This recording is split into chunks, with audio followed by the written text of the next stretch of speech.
बिस्मिल्लाहिर्रहमानिर्रहीम। अस्सलाम वालेकुम। मैं हूं आपका ट्यूटर ज़िशान अशरफ और आप देख रहे हैं हमारा YouTube channel tutor Zeeshan online. उम्मीद है कि आप सब लोग खैरियत से होंगे। तो शुरू करते हैं आज का लेक्चर। आज का हमारा जो लेक्चर है वो लीनियर डेटा स्ट्रक्चर के ऊपर है। आज हम लीनियर डेटा स्ट्रक्चर को स्टार्ट करने लगे हैं। जैसा कि हमें मालूम है लीनियर डेटा स्ट्रक्चर के अंदर काफी सारे डेटा स्ट्रक्चर्स हैं, तो उसके अंदर से हम आज अरे को डिस्कस करेंगे। अरे क्या है?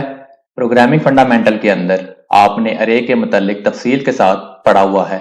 इसकी काफी सारी प्रॉपर्टीज आपको पहले से मालूम है। अगर किसी को अरे के मुतालिक नहीं पता तो डिस्क्रिप्शन के अंदर लिंक्स मौजूद हैं, आप उन लिंक्स को फॉलो करके अरे के फंडामेंटल कंसेप्ट्स को सीख सकते हैं। डेटा स्ट्रक्चर के अंदर अरे की प्रॉपर्टीज क्या हैं? अरे is a linear data structure. अरे एक लीनियर डेटा स्ट्रक्चर है। लीनियर मींस एक ऐसी डेटा स्ट्रक्चर जिसके तमाम एलिमेंट्स एक लिस्ट की फॉर्म के अंदर हैं। Its element are in a sequence. इसके तमाम एलिमेंट्स एक सीक्वेंस के अंदर हैं, एक के बाद दूसरा एलिमेंट, उसके बाद तीसरा, फिर चौथा। इस तरीके से तमाम के तमाम एलिमेंट्स एक तरतीब के साथ एक लिस्ट की फॉर्म के अंदर हैं। ऐसी डाटा स्ट्रक्चर जिसके तमाम एलिमेंट्स एक लिस्ट की फॉर्म के अंदर होंगे वो लीनियर डेटा स्ट्रक्चर कहलाती है, जिसको सीक्वेंशियल डेटा स्ट्रक्चर भी कहते हैं। Its size is predefined in memory as a number n। Array data structure के अंदर इसका साइज पहले से डिफाइन किया होता है, जो कि n के साथ डिनोट करते हैं। n वो नंबर है जो उसके साइज को रिप्रेजेंट करता है। तो अरे एक ऐसी डेटा स्ट्रक्चर है जिसका साइज प्री डिफाइंड होता है, इसका साइज चेंज नहीं कर सकते। ऑल एलिमेंट्स ऑफ अरे हैज सेम डेटा टाइप। अरे के अंदर तमाम एलिमेंट्स एक जैसी डेटा टाइप के ही होंगे। अगर आपने उसकी डेटा टाइप इंटीजर डिफाइन की है तो उसके अंदर तमाम एलिमेंट्स इंटीजर डेटा टाइप के होंगे। अगर उसकी डेटा टाइप फ्लोट है, कैरेक्टर है, जो डेटा टाइप उसकी डिफाइन होगी, तमाम के तमाम एलिमेंट्स उसी डेटा टाइप के होंगे। इन C और C++, its index start from 0 and ends n-1। C और C++ के अंदर अरे का इंडेक्स 0 से स्टार्ट होता है और n-1 तक जाएगा। n वो नंबर है जो उसका मैक्सिमम साइज है। तो 0 से स्टार्ट करेंगे तो n-1 तक आएगा। लेकिन डेटा स्ट्रक्चर के अंदर अगर आप उसको 1 से स्टार्ट करते हैं तो उसका लास्ट इंडेक्स n होगा, और अगर प्रोग्रामिंग के पर्सपेक्टिव अगर आप उसको इंप्लीमेंट करते हैं तो उसका इंडेक्स 0 से स्टार्ट होगा और n-1 तक आएगा। Every element can be accessed through index number. अरे के अंदर मौजूद तमाम एलिमेंट्स को अरे के नेम और उसके इंडेक्स नंबर के साथ एक्सेस कर सकते हैं। अरे का नेम तमाम एलिमेंट्स के लिए सेम होगा, लेकिन उनके इंडेक्सेस डिफरेंट होंगे। अरे का नेम और इंडेक्स नंबर के साथ जब आप उसके एलिमेंट को एक्सेस करेंगे तो किसी किस्म का कोई कंफ्लिक्ट नहीं आएगा। तो तमाम एलिमेंट्स अरे के नेम और अरे के इंडेक्स नंबर के साथ डिफरेंशिएट किए जा सकते हैं। अब देखते हैं अरे की टाइप्स कितनी हैं। सी लैंग्वेज के अंदर अरे की कौन कौन सी टाइप्स हैं और C++ के अंदर अरे की कितनी टाइप्स हैं। क्योंकि हमने डेटा स्ट्रक्चर की इंप्लीमेंटेशन C और C++ के अंदर करनी है, लिहाजा हमें C और C++ दोनों लैंग्वेजेस के अंदर अरे के मुतालिक तफसील के साथ पता होना चाहिए। टाइप्स ऑफ अरे इन C लैंग्वेज के अंदर अरे की कितनी टाइप्स हैं? In C language there are 2 types of arrays. C language के अंदर अरे की 2 टाइप्स हैं। कौन कौन सी? नंबर 1 स्टैटिक अरे है और नंबर 2 डायनामिक अरे। दोनों अरेज को 1 बाय 1 करके तफसील के साथ देखते हैं और इनकी फंक्शनैलिटी को समझने की कोशिश करते हैं। स्टैटिक अरे। स्टैटिक अरे कौन सी अरे है? इन स्टैटिक अरे size is declared before compilation. Static अरे एक ऐसी अरे है जिसका साइज कंपाइलेशन से पहले डिफाइन किया जाएगा और इसका साइज फिक्स होगा। इसके साइज को आप चेंज नहीं कर सकते।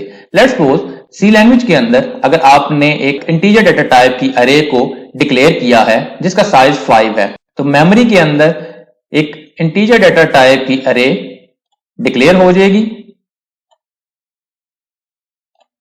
जिसका साइज 5 है। तो 0 इंडेक्स 1 2 3 एंड 4। अब इस अरे के ऊपर आप इंटीजर डेटा टाइप के रिलेटेड वैल्यूज को स्टोर करवा सकते हैं। ये अरे स्टैटिक अरे है। कंपाइलेशन से पहले इसका साइज मेंशन किया था और कंपाइलेशन के दौरान इतने साइज की अरे मेमोरी के अंदर इनिशियलाइज हुई थी। ये स्टैटिक अरे है। स्टैटिक अरे से मुराद इसका साइज फिक्स है, आप इसके साइज को चेंज नहीं कर सकते। जबकि इसके मुकाबले में डायनामिक अरे है। डायनामिक अरे कौन सी अरे है? In dynamic array size declared at run time. Dynamic array एक ऐसी अरे है जिसको रन टाइम के ऊपर डिक्लेयर किया जाएगा, यानी कि उसका साइज पहले से मालूम नहीं है। जैसे ही प्रोग्राम एग्जीक्यूट होगा तो यूजर से उसका साइज मांगा जाएगा। यूजर कोई सा भी साइज एंटर करेगा, उतने साइज की एक अरे मेमोरी के अंदर डिक्लेयर हो जाएगी, जिसको डायनामिक अरे भी कहते हैं और इसको रन टाइम मेमोरी एलोकेशन भी कहते हैं। लेट्स सपोज आपने उसका साइज 10 एंटर किया, एक अरे जिसका साइज 10 है डिक्लेयर हो जाएगी 0 1 2 3 4 9। ये एक ऐसी अरे है जो रन टाइम के ऊपर डिक्लेयर हुई है। अब इसका और स्टैटिक अरे का जो डिफरेंस है वो मैं आपको बताने लगा हूं कि इसका साइज भी फिक्स है। स्टैटिक की तरह इसका साइज भी चेंज नहीं कर सकते। क्यों नहीं कर सकते? क्योंकि अरे की जो प्रॉपर्टी है वो यही है कि ये फिक्स मेमोरी एलोकेशन है। अब इसको डायनामिक अरे क्यों कहते हैं और इसका साइज किस तरह से चेंज कर सकते हैं? वो एक टेक्निक है जिसकी मदद से आप इसके साइज को चेंज कर सकते हैं। ये अरे रन टाइम के ऊपर मेमोरी एलोकेशन के साथ डिक्लेयर हुई है, जिसके लिए सी लैंग्वेज के अंदर मैलिक का फंक्शन है। मैलिक मेमोरी एलोकेशन का फंक्शन रन टाइम के ऊपर एक मेमोरी ब्लॉक को डिक्लेयर करवाता है और उस मेमोरी को आप किसी भी मकसद के लिए यूज कर सकते हैं। उसका साइज फिक्स है। आप उसके साइज को इंक्रीज इस तरह से कर सकते हैं कि आप रन टाइम के ऊपर ही एक और मेमोरी ब्लॉक को इनिशियलाइज करवाएं और पहले वाले मेमोरी के अंदर जितनी भी वैल्यूज पड़ी हुई हैं उन तमाम वैल्यूज को उस नए वाली मेमोरी के अंदर पुट कर दें और पहले वाली मेमोरी को डिलीट कर दें। तो ये टेक्निक के साथ आप एक नई अरे बनाने में कामयाब हो गए, जो कि आपने रन टाइम के ऊपर ही मेमोरी डिक्लेयर करवाई है। तो इस टेक्निक की वजह से आप इसको डायनामिक अरे कह सकते हैं, जिसकी वजह से इसका साइज चेंज हो सकता है। लेकिन जो पहले वाली अरे थी उसका साइज चेंज नहीं किया, बल्कि एक नई बड़े साइज की अरे को डिक्लेयर करवाया है और पहले वाली अरे की तमाम वैल्यूज को नई अरे के अंदर कॉपी किया है और पहले वाली अरे को डिलीट कर दिया। तो ये एक नई अरे बनी है जिसका साइज नया आपने एंटर किया था। पहले वाली अरे का साइज वही था, उसके अंदर अरे का जो साइज है वो फिक्स ही है, उसका साइज इंक्रीज नहीं हुआ। सी लैंग्वेज के अंदर स्टैटिक अरे भी यूज होती है और डायनेमिक अरे को भी यूज कर सकते हैं। सी प्लस प्लस के अंदर इसके अल्टरनेटिव और टाइप्स हैं। हम सी प्लस प्लस के अंदर भी अरे के टाइप्स को देखते हैं और उसको सी लैंग्वेज के अंदर अरे की टाइप के साथ कंपेयर करते हैं। Types of arrays in C plus plus. C plus plus के अंदर भी अरे की मुख्तलिफ टाइप्स हैं। वो कौन कौन सी टाइप्स हैं तफसील के साथ उनको भी डिस्कस करते हैं। In C plus plus language there are multiple classes in STL. C plus plus के अंदर स्टैंडर्ड टेम्पलेट लाइब्रेरी के अंदर मुख्तलिफ क्लासेस हैं जो अरे के लिए यूज होती हैं। कौन कौन सी क्लासेस हैं? नंबर 1 अरे क्लास है और नंबर 2 वेक्टर क्लास है। अरे क्लास अरे के लिए यूज होगी, जबकि वेक्टर क्लास भी अरे के तौर पे ही यूज कर सकते हैं। दोनों में क्या डिफरेंस है? अरे क्लास क्या है? Array class has many advantages over C style array. C plus plus के अंदर अरे क्लास सी स्टाइल अरे के ऊपर काफी एडवांटेजेस रखती है। कौन कौन से एडवांटेजेस हैं? सी प्लस प्लस के अंदर अरे को डिक्लेयर करने के लिए एक पूरी क्लास मौजूद है। उस क्लास के अंदर मल्टीपल बिल्ट इन फंक्शंस हैं जो आपको फैसिलिटी प्रोवाइड करते हैं कि आप कोई भी टास्क को इजीली परफॉर्म कर सकते हैं। Array class has many built in functions. C language के अंदर अगर आपने अरे के ऊपर कुछ ऑपरेशन परफॉर्म करने हैं तो उसके लिए तमाम कोड आपको लिखना पड़ेगा, जबकि सी प्लस प्लस के अंदर बने बनाए फंक्शन मौजूद हैं जिनको यूज करते हुए वो तमाम काम आसानी के साथ किए जा सकते हैं। In array class the size is fixed. C plus plus के अंदर अरे क्लास के अंदर भी जो अरे है उसका साइज फिक्स है, जिस तरह सी लैंग्वेज के अंदर स्टैटिक अरे है, इसका साइज भी चेंज नहीं होता। एक दफा जो इसका साइज आपने डिक्लेयर कर दिया वही साइज रहेगा। सी प्लस प्लस के अंदर अरे का जो फायदा है वो ये है कि इसके अंदर मल्टीपल फंक्शंस हैं। फिर सी लैंग्वेज के अंदर अगर आप अरे को फंक्शंस के अंदर पास करते हैं तो स्टैटिक अरे को पास बाय रेफरेंस के थ्रू उसका रेफरेंस को पास किया जा सकता है। पूरी की पूरी अरे की तमाम वैल्यूज को आप पास नहीं कर सकते, लेकिन एक वक्त के अंदर एक सिंगल इंडेक्स की वैल्यू को पास करना चाहें तो कर सकते हैं। लेकिन सी प्लस प्लस के अंदर किसी फंक्शन के अंदर पूरी की पूरी अरे को पास बाय वैल्यू के कंसेप्ट के साथ पास किया जा सकता है। तो सी लैंग्वेज और सी प्लस प्लस के अंदर अरे का ये एक बुनियादी फर्क है। अब देखते हैं वेक्टर क्लास को और कंपेयर करेंगे वेक्टर क्लास को अरे क्लास के साथ। वेक्टर क्लास क्या है? In vector class the size is not fix. C plus plus के अंदर एसटीएल के अंदर मौजूद वेक्टर क्लास का साइज फिक्स नहीं है। ये बिल्कुल उसी तरीके से काम करेगी जिस तरह से सी लैंग्वेज के अंदर डायनामिक अरे वर्क करती है कि इसका साइज स्टैटिक नहीं है। सी प्लस प्लस के अंदर इसका साइज ऑटोमेटिकली इंक्रीज या डिक्रीज होता रहेगा, जबकि सी लैंग्वेज के अंदर आपको वही काम मैनुअली परफॉर्म करना पड़ता है। In vector class the size is increase और decrease automatically. C plus plus के अंदर वेक्टर क्लास के साथ जो आपने मेमोरी डिक्लेयर करवाई है उसका साइज ऑटोमेटिकली इंक्रीज भी होता जाएगा और डिक्रीज भी होता जाएगा।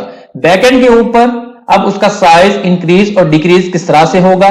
बैकएंड के ऊपर टेक्निक यूज हो रही होगी, उसके अंदर कोई वैल्यू आप ऐड करेंगे तो ऑटोमेटिकली रन टाइम के ऊपर उसके साथ मेमोरी ऐड होगी, और अगर आप उसके अंदर से किसी वैल्यू को डिलीट करते हैं तो वेक्टर के अंदर उसका साइज ऑटोमेटिकली डिक्रीज हो जाएगा। वेक्टर क्लास के अंदर भी काफी सारे बिल्ट इन फंक्शंस हैं। अगर अरे के ऊपर आपने कुछ टास्क परफॉर्म करने हैं तो उसके हवाले से बिल्ट इन फंक्शन मौजूद हैं जो डेटा स्ट्रक्चर्स के मुख्तलिफ ऑपरेशंस को परफॉर्म करने के लिए फैसिलिटी प्रोवाइड करते हैं। अब हम बात करते हैं कि अरे के ऊपर कौन कौन से ऑपरेशन परफॉर्म हो सकते हैं। ऑपरेशंस ऑन अरे, सी लैंग्वेज हो या सी प्लस प्लस हो या कोई और हाई लेवल लैंग्वेज है, उसके अंदर अरे को डिक्लेयर करने के बाद उसके ऊपर मल्टीपल ऑपरेशन परफॉर्म हो सकते हैं। Following are the operations are perform on array. ये वो ऑपरेशंस दिए हुए हैं जो अरे के ऊपर परफॉर्म हो सकते हैं। कौन कौन से हैं? Number 1 insertion. इंसर्शन से मुराद अरे के अंदर वैल्यूज को इंसर्ट करना है। Number 2 deletion. डिलीशन से मुराद पहले से मौजूद अरे के अंदर से किसी वैल्यू को डिलीट करना है। Number 3 searching. सर्चिंग से मुराद अरे के अंदर से मौजूद किसी आइटम को तलाश करना है। और नंबर 4 सॉर्टिंग। सॉर्टिंग से मुराद अरे के अंदर मौजूद एलिमेंट्स को किसी खास ऑर्डर के तहत, वो ऑर्डर असेंडिंग ऑर्डर भी हो सकता है और डिसेंडिंग ऑर्डर भी हो सकता है, दोनों के अंदर से कोई से भी ऑर्डर के तहत उसके अंदर मौजूद वैल्यूज को रीअरेंज किया जाएगा। तो ये 4 मुख्तलिफ ऑपरेशंस हैं जो किसी भी अरे के ऊपर परफॉर्म हो सकते हैं, वो सी लैंग्वेज के अंदर हो, वो सी प्लस प्लस के अंदर हो या कोई और हाई लेवल लैंग्वेज है उसके ऊपर आप परफॉर्म कर सकते हैं। Data structure and algorithm subject के अंदर हम इन ऑपरेशंस को परफॉर्म करवाएंगे, जिसके लिए एक जेनेरिक इनफॉर्मल लैंग्वेज के अंदर हम उसका सोल्यूशन लिखेंगे, जिसको सी लैंग्वेज के अंदर भी ट्रांसलेट किया जा सकता है, सी प्लस प्लस के अंदर भी ट्रांसलेट किया जा सकता है, या इसके अलावा कोई भी हाई लेवल लैंग्वेज के अंदर अगर प्रोग्रामर ट्रांसलेट करना चाहे तो उसको परफॉर्म कर सकता है। लेकिन अगर हम बात करते हैं सी और सी प्लस प्लस की, तो इंसर्शन, डिलीशन, सर्चिंग, सॉर्टिंग, ये वाले ऑपरेशन सी लैंग्वेज के अंदर परफॉर्म करने के लिए प्रोग्रामर को काफी सारा कोड लिखना पड़ेगा, जबकि सी प्लस प्लस के अंदर बने बनाए फंक्शन पहले से उन क्लासेस के अंदर मौजूद हैं, जिनकी मदद से ये सारे के सारे फंक्शन बड़ी आसानी के साथ परफॉर्म किए जा सकते हैं। सी लैंग्वेज और सी प्लस प्लस लैंग्वेज के अंदर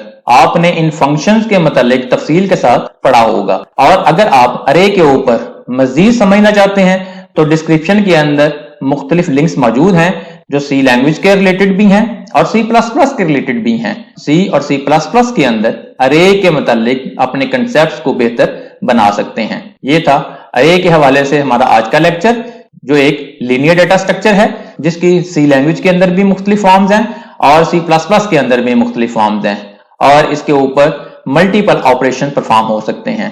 आने वाले लेक्चर्स के अंदर हम इन ऑपरेशंस के ऊपर बात करेंगे और इन ऑपरेशंस को परफॉर्म करने के लिए उनके एल्गोरिदम्स को समझेंगे और उन एल्गोरिदम्स को C और C++ दोनों लैंग्वेजेस के अंदर उनको परफॉर्म करने की कोशिश करेंगे। अगर आपका कोई क्वेश्चन हो तो कमेंट सेक्शन के अंदर पूछ सकते हैं। वीडियो को लाइक और शेयर जरूर करें, हो सकता है आपके शेयर करने से किसी दूसरे का फायदा हो जाए। कमेंट सेक्शन के अंदर अपनी राय का इजहार करें और अगर अभी तक आपने हमारे चैनल को सब्सक्राइब नहीं किया तो सब्सक्राइब के बटन के ऊपर क्लिक करके साथ घंटी के निशान को दबा दें ताकि हमारे आने वाली हर वीडियो का आपको फौरन पता चल सके। अपना बहुत सारा ख्याल रखिएगा। अल्लाह हाफिज।